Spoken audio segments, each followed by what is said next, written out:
Bienvenue dans Maison Rangée Esprit Léger. Je suis Amandine, organisatrice du quotidien et maman de 2 petites filles. Ici, on parle d'organisation simple, de charge mentale et de maison allégée pour que vous repreniez la main sur votre quotidien, une pièce à la fois. Je vous emmène avec moi dans chaque épisode. C'est parti. Salut Blandine, comment ça va? Ça va bien, Amandine, merci. Alors aujourd'hui, on va parler d'un point central de la maison qui est la cuisine. Mais avant qu'on commence à en parler, est-ce que tu peux te présenter s'il te plaît? Alors, je m'appelle Blandine et je suis home organizer depuis presque 2 ans maintenant en région nantaise sous le nom de O Blandine, H-O Blandine. Voilà, H-O comme home organizing. Ok, super. Du coup, on va attaquer parce que la cuisine, effectivement, c'est un lieu hyper stratégique dans la maison. Est-ce que toi, en tant que HO, tu vois souvent les mêmes erreurs qui reviennent, des erreurs un peu d'organisation qui sont assez courantes? Ouais, en fait, et c'est souvent les mêmes qui reviennent, hein, quelles que soient les configurations. C'est une plaque, c'est une pièce stratégique, c'est le cœur de la maison et tout le monde y passe tous les jours. Et il y a tellement de tourbillons au quotidien que on voit s'accumuler, enfin j'appelle ça l'accumulation invisible. C'est des petites choses comme ça mises bout à bout qui font qu'on se retrouve dans un dawa pas possible et on finit par poser des affaires où il y a encore de la place, s'il y en a encore. Et je vois aussi beaucoup de doublons, on ne sait plus trop ce qu'il y a en fait. On ne sait plus trop ce qu'il y a dans les cuisines et il y a énormément de doublons on connaît, et souvent mes clientes ne connaissent pas bien leur stock en fait. C'est quand on sort tout qu'on s'aperçoit de la quantité qu'il y a et c'est beaucoup de doublons et d'accumulation mais invisible qui se fait un tout petit peu à la fois. Ouais, clairement. Mm. Alors du coup, pour toi, comment on va pouvoir commencer justement à trier, réorganiser cette cuisine? D'abord, avant de bouger quoi que ce soit, ça vaut le coup de se prendre quelques minutes pour se poser et réfléchir. Ça, ne serait-ce que s'asseoir et regarder sa cuisine, voir comment c'est, connaître ses habitudes, qui fait à manger, comment ça se passe, les habitudes des uns et des autres. Parce qu'il n'y a pas une seule façon de bien organiser sa cuisine. Il y a autant de façons que de personnes, que de familles dans les cuisines. Donc d'abord, se poser des questions sur sa façon de faire à soi et ses habitudes. Et après, regarder ce qui se passe, comment ça se passe. Mais commencer comme quand on mange un éléphant, hein, un petit bout à la fois. Donc, on ne se lance pas dans un chantier à vider toute la cuisine. On fait un petit bout par un petit bout avec des petits objectifs et on avance doucement. C'est clair. C'est clair qu'on y revient souvent dans l'organisation en général, c'est de ne pas faire comme les autres et de trouver l'organisation qui nous convient. Alors, des fois, c'est pas facile, mais est-ce que déjà tu pourrais nous donner, par exemple, toi, un système que tu apprécies, qui fonctionne assez bien pour les placards ou pour le frigo? Qu'est-ce que tu recommandes, par exemple, souvent pour l'organisation dans ces zones-là? Principalement, j'aurai 3 petits tips. En fait, ça va être les contenants transparents. Donc, OK, c'est très joli, c'est très déco à la mode, mais avant tout ça, il y a un principe d'abord de la gestion des stocks. On voit ce qu'il nous reste.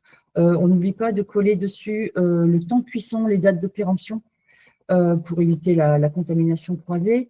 J'utilise beaucoup aussi pour les éléments hauts les plateaux tournants. Ça évite de faire les montagnes russes pour aller chercher le pot de miel qui est dans le fond et aussi on évite les produits périmés. Donc en hauteur, les plateaux tournants, on fait tourner et c'est un tour et c'est bon.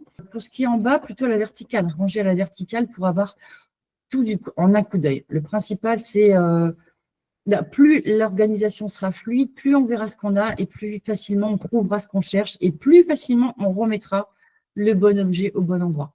Donc là, les contenants transparents, une bonne catégorie aussi, bien catégorisé, parce qu'on voit ça aussi souvent, le café à côté de la cocotte minute ou des choses qui n'ont pas lieu d'être mais qui sont posées comme ça, mais bien catégorisé, le rangement à la verticale pour les éléments du bas et des plateaux tournants. Ça, c'est vrai que c'est pas mal. Ouais, c'est vrai. Moi, je sais qu'il y a une chose que j'aime beaucoup dans la cuisine, c'est tout ce qui est tiroir. Je trouve que c'est tellement plus pratique qu'un placard, si bien que, OK, j'ai des tiroirs personnellement sur l'îlot. En fait, c'est que des tiroirs, mais dans mes placards, j'ai aussi rajouté des tiroirs intérieurs. Et je trouve que ça facilite tellement la vie. Des fois, alors ça peut être un petit coup supplémentaire, mais c'est tellement plus pratique que… C'est vraiment plus pratique, mais on le voit chez les cuisinistes, hein, c'est vraiment ce qui fait monter la note, hein, les tiroirs. Et dans un premier temps, avant de tout refaire, utiliser des contenants, je parle de boîtes comme système de tiroir, pour éviter vraiment dans les placards d'aller mettre dans le fond, parce que ce qui est dans le fond ne sera pas consommé, ne sera pas utilisé. Si on ne le voit pas, on ne l'utilise pas. Donc, quand je parle de rangement vertical, c'est on aligne, mais on n'empile pas. Ce qui est en dessous sera oublié. Comme un vêtement dans un dressing, un vêtement qui n'est pas vu ne sera pas porté. Donc, ça ne sert à rien de garder au cas où. Ça aussi, je pense que pour toutes les pièces et tous les sujets, les au cas où et en attendant, il y en a des bouquins qui existent, des bouquins entiers, mais il faut rationaliser, vraiment rationaliser et simplifier. S'il y a vraiment une pièce qui demande à être simplifiée, c'est la cuisine. Jusqu'à Clairement. Voilà. Clairement.